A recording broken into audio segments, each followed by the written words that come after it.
A continuación, en Radio Nuevo Tiempo presentamos Diálogo Bíblico. Muy bienvenidos, bienvenidas, gracias por acompañarnos nuevamente en este subprograma Diálogo Bíblico. Estamos gratos de estar con ustedes y haber estado 13 semanas conversando con acerca del libro de Éxodo. Ha sido maravilloso de caminar en este libro. Así que son bienvenidos. Vamos a ver ahora un capítulo que nos va a hablar acerca de lo que Moisés escribe en el último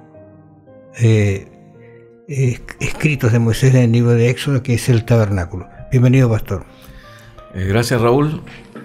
Gracias también a ustedes que nos están viendo o escuchando en diferentes lugares.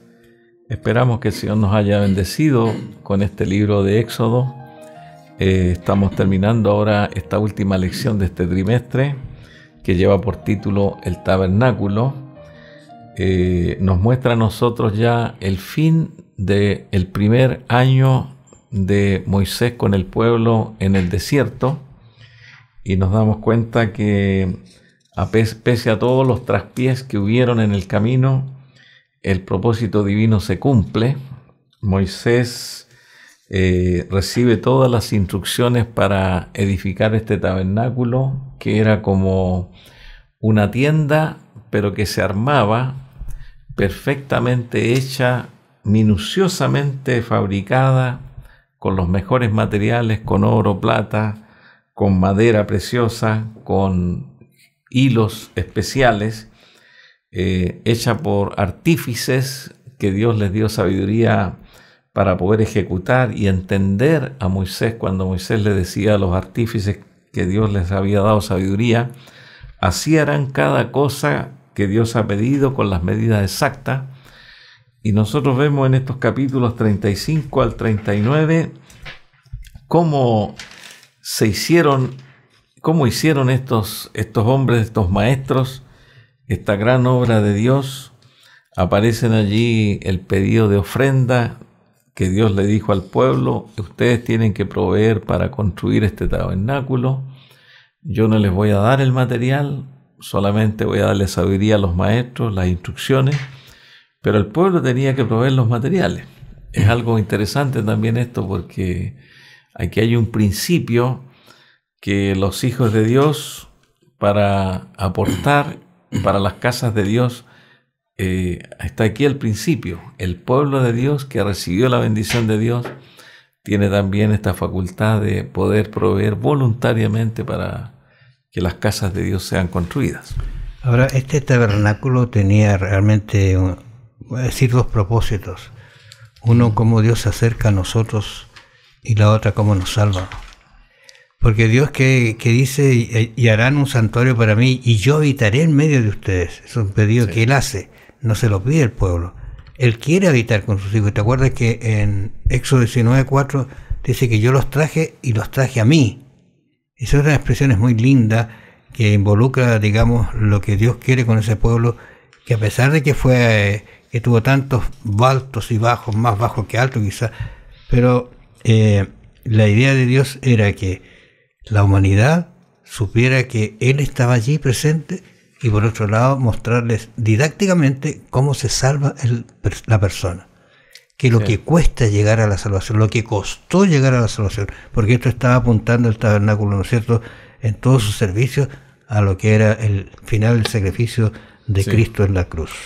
Y vemos acá también en el capítulo 35, versos 1 al 3, un cuarto énfasis y llamado de Dios para que el pueblo observe el santo sábado. Hay mucha insistencia en el libro de Éxodo en la forma correcta de guardar el día de reposo, el séptimo día de la semana. Y uno se hace la pregunta: ¿por qué tanta insistencia? Es porque el pueblo todavía no aprende a cómo observar el sábado, y son palabras que van a quedar para muchas generaciones, donde Dios le da una importancia relevante a este mandamiento, junto con los primeros 4 mandamientos. Allí está el sábado como el número 4, y dice allí: 6 días se trabajará, pero el séptimo será santo, día de reposo, y cualquiera que en él hiciere trabajo alguno morirá. y no encenderéis fuego en ese día de reposo, según era la indicación para los israelitas en el desierto. Ahora uno dice, ¿será que hoy día tampoco tenemos que encender fuego? ¿Será que nosotros vamos a morir si trabajamos en sábado? De hecho, hay un incidente muy triste, que alguien hizo lo contrario cuando Dios dio el mandamiento y salió a buscar leña y cosas, y preguntaron, ¿y qué hacemos? Que fue terrible lo que Dios dijo, destrúyanlo. O sea, hablando acerca de la esencia, Dios tiene una preocupación especial por el sábado por alguna razón. Y uno lo ve cuando lee los mandamientos, que está nada menos que una descripción de lo que es Dios creador, que es Dios sustentador, que es un Dios que nos ama, que quiere estar con nosotros. Y eso, de alguna manera, el ser humano ha tratado, o Satanás, digamos, ha tratado de sacarlo de la mente de las personas. Por eso que están tan reacios a veces y encuentran fanáticos, pero ¿cómo? Hacer así, hacer acá. Tendríamos que cuidarnos, ¿cierto?, de este aspecto, porque de alguna manera el sábado es, o decirlo de otra manera, el sábado es desde el Señor. Sí, y está el tema también de que el sábado iba a jugar una parte importante en los servicios del santuario. El día sábado se harían servicios tremendos, digamos así, muy distintos al resto de la semana, servicios espirituales, y la gente en el desierto, el día de preparación, debían lavar sus ropas, debían hacer aseo en sus casas, prepararse en oración, porque el día sábado era un encuentro alrededor del tabernáculo donde todos tenían que ir, y todos tenían que ir limpios. Era un día de santidad.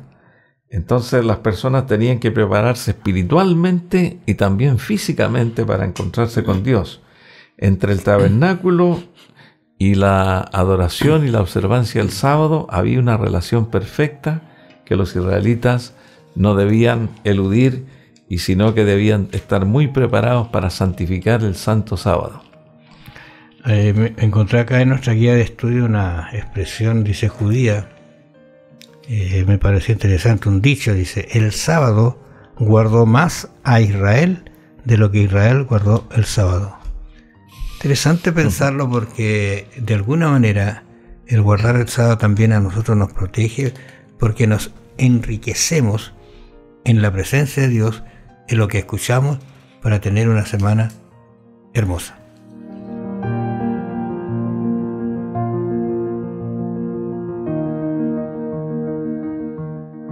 Más cerca, oh Dios, de ti quiero morar, aunque sobre una cruz me hayan de alzar.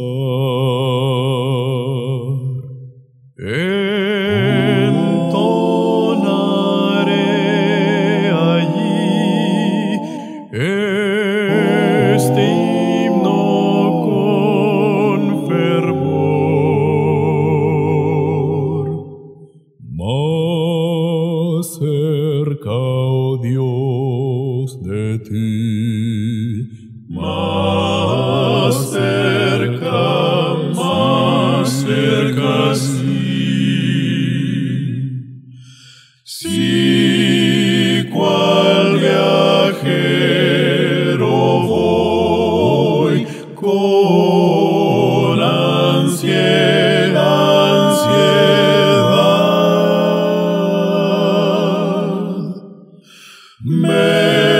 medroso al ver cerrar la oscuridad,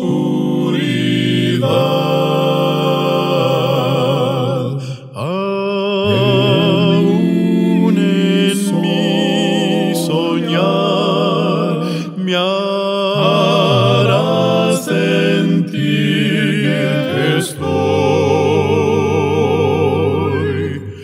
más cerca, oh Dios, de ti, más cerca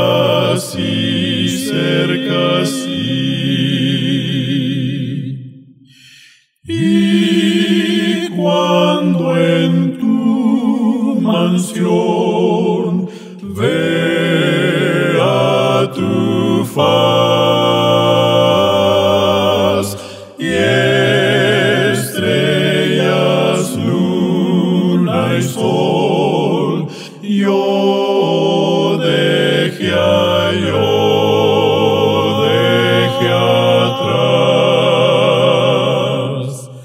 Gozoso entonaré canción eterna allí.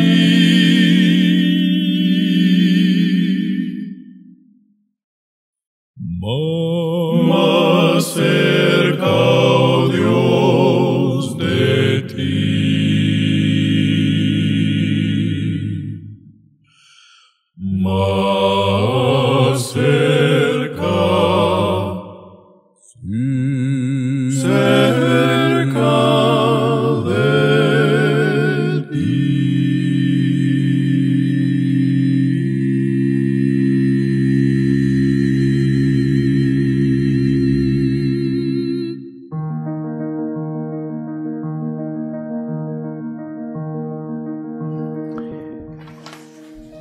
Dios quiere vivir con ellos, pero se necesita un lugar, y Él dio todas las indicaciones, y esto da para pensar que también en el cielo hay un santuario, porque de acuerdo al modelo que yo te mostré, dice, así que abarca muchos detalles.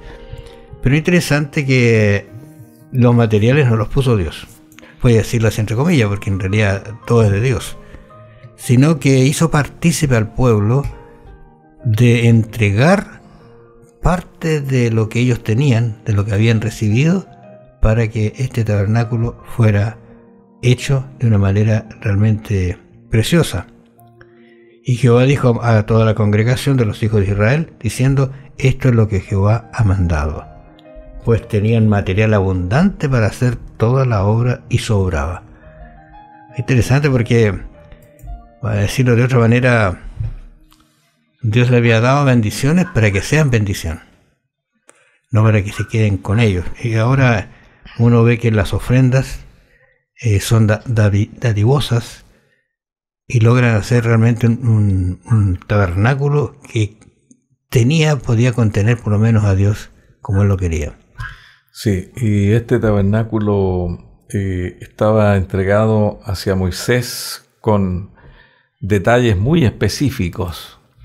Medidas exactas, los elementos con los cuales se construyó bien indicados, no se podían sustituir, desde las vestiduras de Aarón y sus hijos hasta los elementos que componían el santuario. Todo era perfectamente expresado por Dios, hasta la cantidad de columnas que tenía el santuario ensamblado. El santuario se armaba y se desarmaba, y según lo que dice la Biblia, se desarmó 40 veces y se armó 41 veces y después continuó. Ese santuario permaneció esos 40 años en el desierto, sin tener aparentemente un deterioro, y eso también a nosotros nos muestra que a Dios le gustan las cosas exactas.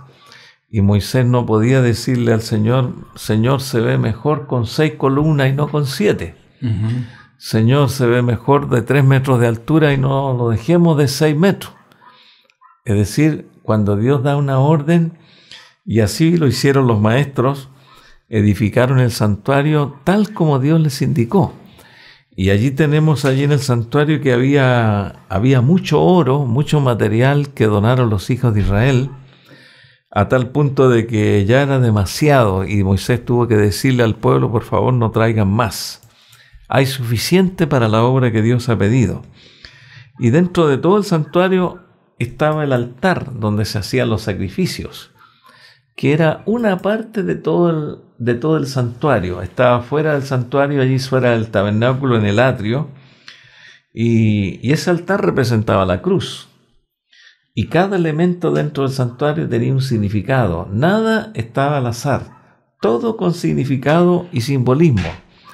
Y algunos dicen, bueno, ¿qué es más importante, el altar que está afuera o el santuario donde está la presencia de Dios adentro, la intercesión de los sacerdotes. Uno puede decir, el altar representa la cruz, es sumamente importante porque en la cruz quedan nuestros pecados, Cristo murió por nosotros, pero la obra de Cristo tiene que seguir dentro del santuario para aplicar la sangre de Cristo adentro del santuario. Algunos se quedan fuera del tabernáculo y dicen, aquí terminó toda la religión. No, la religión termina cuando se intercede, se lleva al altar del incienso que está dentro, se hace la oración, la sangre pasa dentro del santuario y allí se elimina el pecado en ese día grande que era el día de la expiación. Ese es un momento realmente glorioso, el pueblo lo entendió y se preparaba siempre muy bien, porque sabía que si no estaba preparado, su pecado no iba a ser perdonado, iba a ser sacado del pueblo, y sacado del pueblo yo siempre he pensado que pasaría con una persona que lo sacan del pueblo y lo echan. ¿A dónde va? ¿A quién va? Ahora, Éxodo 36:8, es muy importante lo que dice aquí, todos los sabios de corazón, dice, de entre los que hacían la obra, hicieron el tabernáculo de 10 cortinas de lino torcido azul, púrpura y carmesí. Las hicieron con querubines de obra primorosa. Oye, aquí hay un trabajo enorme de hacer el tejido y luego empezar a dibujar ángeles, porque era el trono de Dios y el trono de Dios está rodeado de ángeles, por lo tanto el tabernáculo estaba lleno de ángeles bordados. Y tiene que ser, porque dice aquí obra primorosa, de excelente calidad, de materiales de primera calidad y de manos prodigiosas que saben hacer las cosas, porque tú sabes que un costurero, un sastre confecciona la ropa a la medida y queda extraordinariamente hermosa, pero él sabe hacer su obra y coloca su intelecto, y aquí no estaban trabajando para una persona, sino estaban trabajando para que Dios morara. Sí, podemos describir este santuario como la perfección, porque si nosotros lo pudiésemos ver ahora, veríamos que sería una obra de arte inigualable, aún en nuestros días, con toda la tecnología que existe, porque allí se nos dice que hasta los pelos de cabra se unían y se formaban cordones, y se mezclaban con telas preciosas, con colores, y madera de excelente calidad, que como decías tú, ¿de dónde la sacaron esa madera? Eso la traían en sus carretas, había de dónde sacar, y los artífices, ellos unían los pedazos, ellos hacían tal como Dios les había dicho. Y tenemos también aquí los sacerdotes, que eran los hijos de Aarón, se les hicieron vestiduras especiales. ¿Por qué vestiduras tan bien hechitas, tan bien preparadas para los sacerdotes? Porque esa vestidura también representaba a Cristo, el sumo sacerdote que es Cristo, que es vestido con esa justicia que Él ganó para Dios en los cielos y que también obtuvo aquí en la tierra. Y también los olores y los inciensos, los materiales que usaban para los servicios, porque los servicios dentro del santuario tenían olores. Sí. Cada servicio tenía un olor distinto, de tal manera que la persona, cuando estaba cerca del santuario y se estaba realizando el rito, allí la gente recordaba esos olores. Incluso algunos que sabían cómo se preparaban aquella especie aromática podían decir, bueno, me gustó mucho este olor que estuvo allí en el santuario, me voy a preparar uno para mi casa. Pero estaba prohibido. Prohibido totalmente. Prohibido totalmente. Porque esto era de Dios. Ahora la mezcla tenía que ser exacta. Por ejemplo, si un sacerdote decía un día, bueno, voy a hacer otra mezcla ya que Dios me dio la indicación de las porciones, a mí me parece que tengo que echarle un poquito más de esto otro. Queda mejor. Y eso, por ese motivo murieron 2 sacerdotes. Claro. Porque cambiaron la fórmula. Esto nos muestra a nosotros la exactitud de las cosas de Dios, que a Dios hay que servirle con todo el corazón y seguir obedientemente sus preceptos, porque a Dios no le gusta el desorden, no le gusta las cosas al criterio humano, hay que hacer las cosas como dice la palabra. Hay un detalle que quizás no deberíamos pasar por alto, porque para la construcción del santuario, ¿no es cierto?, fue necesario grandes y costosos preparativos. Hacía falta gran cantidad de materiales más preciosos y caros.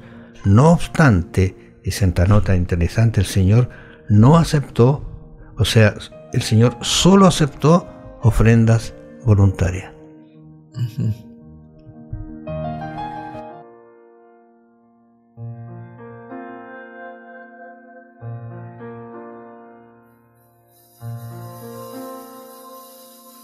Oh Señor, ¿qué habré hecho, Señor, para que bendición se posara en mí?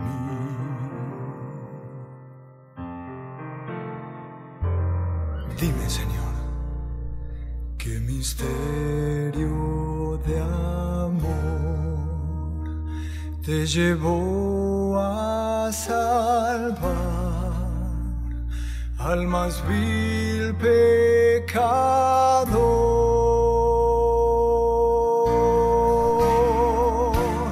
Muéstrame, Cristo, que debo hacer. Sé que Cristo moriste por mí.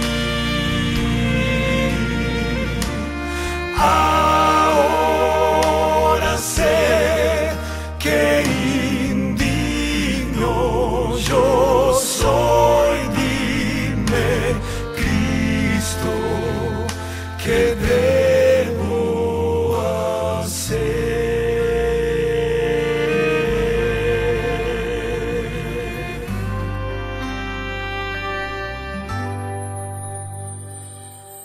Pruébame, Señor. ¿Crees que haya, Señor, forma de devolver lo que de ti recibí?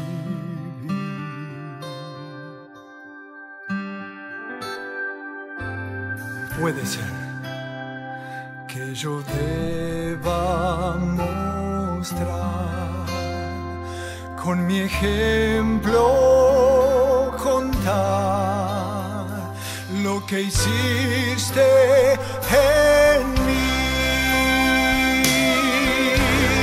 Oh, muéstrame, Cristo, que debo hacer. Sé que Cristo moriste por mí.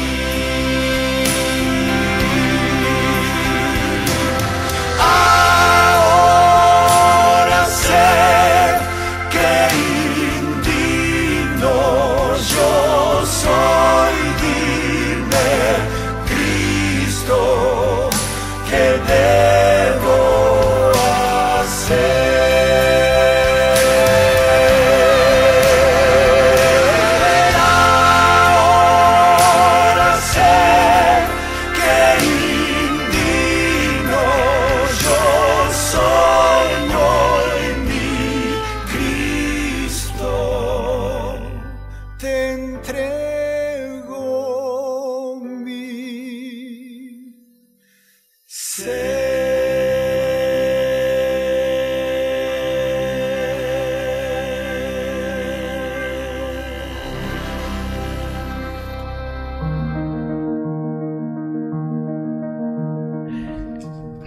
Estamos casi llegando al final del libro de Éxodo. Estamos hablando acerca del santuario. Hermosísimo como Dios dirigió todo, dio las indicaciones exactas. Y en el Éxodo capítulo 40 comienza diciendo: luego Jehová habló a Moisés, noten, Jehová hablando a Moisés diciendo: en el primer día del mes primero harás levantar el tabernáculo de reunión, y pondrás en él el arca del testimonio, y la cubrirás con un velo. Meterás la mesa y la pondrás en orden, meterás también el candelero y encenderás las lámparas y pondrás el altar de oro para el incienso delante del arca del testimonio y pondrás la cortina delante de la entrada del tabernáculo. Bueno, no sigo leyendo porque lo puede hacer usted perfectamente, pero son indicaciones específicas y no tenían que cambiarla en absoluto con ideas humanas. Dios dijo, así tienes que hacerlo, así tienes que entrarlo, así tienes que cubrir. Incluso tengo entendido que cuando los levitas, que eran los encargados de hacer los traspasos, entraban de espalda para no mirar ese lugar, porque era el momento en que iban a sacar, no sé, se cubrían las cosas sagradas, pero todo eso representaba algo muy sublime, muy especial, la presencia de Dios allí. Claro, este tabernáculo se construyó en el primer año de la salida de Egipto y se construyó en las faldas del monte de Sinaí. Del Sinaí no se movieron hasta que estuvo construido este tabernáculo por partes. Había mucha gente trabajando. Los sabios maestros tenían personas que les ayudaban y todo se fabricó cada uno con su don, y luego que estuvo listo esperaron un día para que el pueblo de Israel se recordara. El primer día del primer mes del siguiente año fue erigido este tabernáculo tal como Dios lo había planificado. La gente estaba expectante para darse cuenta cómo iba a quedar esta obra de arte, con todas las especificaciones que ya se habían dado, perfectas, cada mueble, cada artículo de oro, cada madera revestida de oro, como el arca del pacto, como los altares del incienso, la mesa de los panes de la proposición. Pero hay algo que llama la atención aquí. El arca del pacto era una caja de madera de acacia revestida con oro.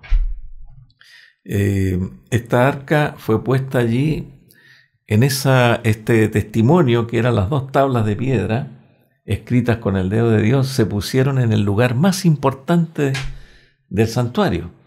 Allí estaba la presencia de Dios, había un propiciatorio, una tabla cubierta de oro, con 2 ángeles hechos allí de oro mirando hacia la ley de Dios, tapando con un ala su rostro y mirando hacia abajo y con la otra ala levantada. Y luego que estuvo todo, esa arca los israelitas tal vez nunca la iban a ver. Era una arca que solamente la hicieron los fabricantes y luego la pusieron dentro con un velo. Y cuando Israel se movía de un lugar a otro, sí, el arca también se sacaba. Se sacaba porque era llevado por 4 personas cuando se trasladaban en sus 40 jornadas. Pero siempre el arca iba lejos. Se dice que más o menos cuando hacían estos traslados de todo el tabernáculo, todo lo que ellos llevaban, porque esto era un edificio armable, iba más o menos a 900 metros del resto del pueblo. O sea, la gente siempre miraba de lejos lo que era de Dios, por mandato divino. Y llegó el momento en que había que inaugurarlo, y algo grande pasó allí. Nos dice en el capítulo 40, que es el último capítulo del libro. Versículo 34. Dice. 34, si lo puedes leer, Raúl, allí. Para dice, que... Entonces una nube cubrió el tabernáculo de reunión, y la gloria de Jehová llenó el tabernáculo. Y no podía Moisés entrar, fíjate que está hablando de Moisés, ¿eh? Y no podía Moisés entrar en el tabernáculo de reunión, porque la nube estaba sobre él, y la gloria de Jehová lo llenaba. Y cuando la nube se alzaba del tabernáculo, los hijos de Israel se movían en todas sus jornadas. Pero si la nube no se alzaba, no se movían hasta el día en que ella se alzaba, porque la nube de Jehová estaba de día sobre el tabernáculo, y el fuego estaba de noche sobre él, a vista de toda la casa de Israel, en todas sus jornadas. Claro. Y como dice este texto, en las jornadas de Israel, cuando ellos se ordenaban y se aposentaban, digamos, en un nuevo territorio, el arca estaba en el centro ahora. Recordemos que la tienda de reunión estaba fuera del campamento donde iba Moisés antes que se construyera este tabernáculo. Pero esta arca y este tabernáculo estaban en el centro y las tribus ordenadas allí, muy ordenadas, como norte, sur, este, oeste. Pero esto les quedaba aproximadamente casi 1 kilómetro a cada tribu, porque esto quedaba en el centro. Y cuando se hacían reuniones, específicamente en el día sábado, que la congregación se acercaba al tabernáculo, había un espacio para que aquella nación de 2 millones de personas pudiera estar allí delante de Dios, hombres, mujeres y niños. Y también este hecho portentoso de que el fuego en la noche estaba sobre el tabernáculo y la luna y en el día había una nube que lo cubría. Estas cosas son sagradas y los israelitas aprendieron allí a ver el respeto a nuestro Dios. Estoy pensando en lo que significa este tabernáculo, cómo los acompañó durante esos 40 años. Después siguió también, después se construyó el templo, incluso, ¿no es cierto?, maravilloso. Pero la esencia de la enseñanza es que Dios quiere estar y quiere estar con nosotros.